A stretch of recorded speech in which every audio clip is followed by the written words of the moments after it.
তারেক কি সেই পথে হাঁটবেন, নাকি আওয়ামী লীগকে রাজনীতিতে ফেরার সুযোগ দেবেন? এই মুহূর্তে আপনাদের সামনে কথা বলতে চাই। মসনদে তারেক রহমান আওয়ামী লীগকে কি ফেরাবেন? ভারতের সাথে সম্পর্কই কেমন হবে? কথা বলবার আগে আমরা দুটো গুরুত্বপূর্ণ খবর দেখে আসব। বিএনপির স্থায়ী কমিটির সদস্য সালাউদ্দিন আহমেদের একটি মন্তব্য এবং একজন তৃণমূল বিএনপির নেতার কর্মকাণ্ড, আমরা একটু সেটি দেখব, তারপরে আমরা আলাপটা শুরু করব।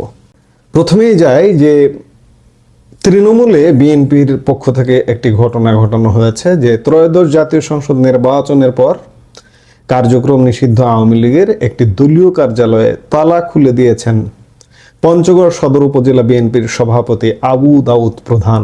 আজ শুক্রবার সকালে সদর উপজেলার চাকলাহাট ইউনিয়ন আওয়ামী লীগের অফিস খুলে দিয়ে তাদের পাশে থাকার আশ্বাস দেন বিএনপির এই নেতা। অন্যদিকে দলটির অত্যন্ত গুরুত্বপূর্ণ নেতা বিএনপির স্থায়ী কমিটির সদস্য সালাউদ্দিন আহমেদ বলেছেন, ক্ষমতাচ্যুত প্রধানমন্ত্রী শেখ হাসিনাকে বিচারের মুখোমুখি করতে ভারতের কাছে আনুষ্ঠানিকভাবে প্রত্যার্পণের অনুরোধ জানাবে তার দল। আমরা যদি খবরের দুটো খবর দেখি, তৃণমূল একটি চমৎকার সহাবস্থানের বার্তা দিয়েছে। অন্যদিকে বিএনপির অন্যতম প্রধান একজন নেতা সালাউদ্দিন আহমেদ, স্থায়ী কমিটির সদস্য, সর্বোচ্চ নীতি নির্ধারণী কমিটির সদস্য, বলছেন যে ভারতের কাছে সাবেক প্রধানমন্ত্রী শেখ হাসিনার প্রত্যার্পণের জন্য তারা দাবি জানাবেন, চিঠি দেবেন, ইত্যাদি ইত্যাদি আইনি নানান ব্যবস্থা গ্রহণ করবেন। তাদের আলাপগুলো একটা অত্যন্ত ইতিবাচক, একটা নেতিবাচক। কিন্তু বিএনপি প্রধান তারেক রহমান কি করবেন? তারেক রহমানের সামনে হাজারো চ্যালেঞ্জ। আজকে তারেক রহমান প্রধানমন্ত্রী হতে যাচ্ছেন, তিনি যে বাংলাদেশটা পাচ্ছেন সেই বাংলাদেশটা কিন্তু মোটেই স্মুথ বাংলাদেশ নয়। আজ থেকে 1.5 বছর আগে ওই সময়ে যে বাংলাদেশটা ছিল সেই বাংলাদেশটা কিন্তু এখন নেই। প্রফেসর ইউনূস এই 1.5 বছরে বাংলাদেশকে কাটা ছেঁড়া করে অভ্যন্তরীণভাবে এবং আন্তর্জাতিকভাবে এক প্রকার বিকল করে দিয়েছেন। এই বিকলাঙ্গ, এক প্রকার বিকলাঙ্গ বাংলাদেশ, এই বিকলাঙ্গ বাংলাদেশের মধ্যে অঙ্গ সংযোজন করে এটার চলাচল স্বাভাবিক করা কিন্তু তারেক রহমানের জন্য এক বিরাট চ্যালেঞ্জ, এবং বিরাট চ্যালেঞ্জ নিয়েই তিনি মসনদে বসতে চাইছেন। কাজেই তারেক রহমান যদি তার হিসেবে, তার পদক্ষেপে একটু ভুল করেন, তাহলেই কিন্তু তিনি আর চলতে পারবেন না, উষ্টা খাবেন। বাংলাদেশের রাজনীতিতে 70 বছরের নির্বাসন কাটিয়ে রাজকীয় প্রত্যাবর্তন হতে যাচ্ছে তারেক রহমানের ক্ষমতার মসনদে বলা যায়। আওয়ামী লীগ শাসনের অবসান এবং অন্তর্বর্তী সরকারের সময়কাল পেরিয়ে বাংলাদেশ এখন এক নতুন অধ্যায়ের দোরগোড়ায়। নির্বাচনের ফলাফল বলছে নিরঙ্কুশ সংখ্যাগরিষ্ঠতা নিয়ে ক্ষমতায় আসছে বিএনপি, আর সব নাটকীয়তা এড়িয়ে ক্ষমতার মসনদে বসতে চলেছেন খালেদা পুত্র তারেক রহমান। কিন্তু ক্ষমতা পাওয়া যতটা সহজ ছিল, ক্ষমতা চালানো কি ততটাই মসৃণ হবে? ভারতের প্রভাবশালী গণমাধ্যম আনন্দবাজার বলছে তারেক রহমানের সামনে অপেক্ষা করছে 5টি বিশাল চ্যালেঞ্জ। দিল্লি না পিন্ডি, আওয়ামী লীগের ভবিষ্যৎ কি, আর জুলাই সনদ নিয়ে কেন বিপাকে পড়তে পারেন হবু প্রধানমন্ত্রী? 2008 সালে দেশ ছেড়েছিলেন তারেক রহমান। 17 বছর পর যখন ফিরলেন তখন বাংলাদেশ বদলে গেছে। ঢাকা 17 এবং বগুড়া 6 দুটি আসনে বিপুল ব্যবধানে জয়ী হয়ে তারেক বুঝিয়ে দিয়েছেন তিনি এখন জননেতা। আনন্দবাজারের ভাষায় তারেক এবার এক নতুন কৌশলে প্রচার চালিয়েছেন, যাকে বলা হচ্ছে ফ্যামিলি ম্যান কৌশল।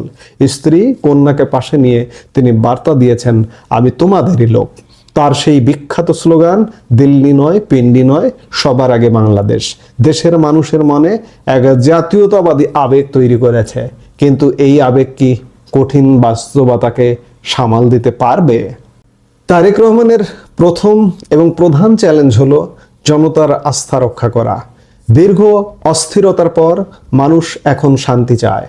বিশেষ করে বাংলাদেশে সংখ্যালঘুদের ওপর হামলা নিয়ে ভারত বারবার উদ্বেগ প্রকাশ করেছে।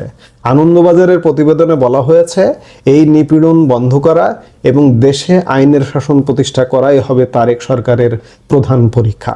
তিনি নিজে প্রতিশ্রুতি দিয়েছেন দেশে স্বাভাবিক পরিস্থিতি ফেরানোর, কিন্তু উগ্রপন্থীদের সামাল দিয়ে তিনি কি পারবেন মানুষের নিরাপত্তা নিশ্চিত করতে? দ্বিতীয় চ্যালেঞ্জটি সবচেয়ে বিতর্কিত। আওয়ামী লীগের ভবিষ্যৎ কি? তারেক রহমান বারবার বলেছেন তিনি কোনো রাজনৈতিক দল নিষিদ্ধ করার পক্ষে নন, কিন্তু প্রশ্ন হলো শেখ হাসিনার আমলে বিএনপি যে নিপীড়ন সহ্য করেছে, তারেক কি সেই পথে হাঁটবেন নাকি আওয়ামী লীগকে রাজনীতিতে ফেরার সুযোগ দেবেন? এখানেই তৈরি হচ্ছে নতুন সমীকরণ। যদি তিনি আওয়ামী লীগের ওপর থেকে কঠোরতা শিথিল করেন, তবে জামায়াতে ইসলামের সাথে বিএনপির বড় সংঘাত হতে পারে, কারণ শেখ হাসিনাকে ক্ষমতাচ্যুত করার নেপথ্যে জামাতের বড় ভূমিকা ছিল। এই ত্রিভুজ সংঘাত তারেক কিভাবে সামলান সেটাই দেখার বিষয়। তৃতীয় চ্যালেঞ্জ, দিল্লির সঙ্গে সম্পর্কের কৌশল কি হতে পারে? ভারতের প্রধানমন্ত্রী নরেন্দ্র মোদী ইতিমধ্যে তারেককে বাংলায় টুইট করে শুভেচ্ছা জানিয়েছেন, আবার পাকিস্তানের শাহবাজ শরীফও ঘনিষ্ঠতা বাড়াতে মুখিয়ে আছেন। আনন্দবাজারের বিশ্লেষণ অনুযায়ী ভারতের পররাষ্ট্রমন্ত্রী এস জয়শঙ্কর খালেদা জিয়ার অন্ত্যেষ্টিক্রিয়াতে যোগ দেওয়ার পর থেকেই সম্পর্কের বরফ গলতে শুরু করেছিল। তবে বড় কাটা হলো শেখ হাসিনা। শেখ হাসিনা এখন ভারতে এবং বাংলাদেশে তার মৃত্যুদণ্ডের রায় হয়েছে। তারেক রহমান কি দিল্লির কাছে শেখ হাসিনার প্রত্যর্পণ চাইবেন, নাকি ভারতের সাথে কৌশলগত বন্ধুত্ব বজায় রাখতে এই ইস্যুকে পাশ কাটিয়ে যাবেন? দিল্লির নজর এখন পেন্ডি বনাম ঢাকার দূরত্বের দিকে।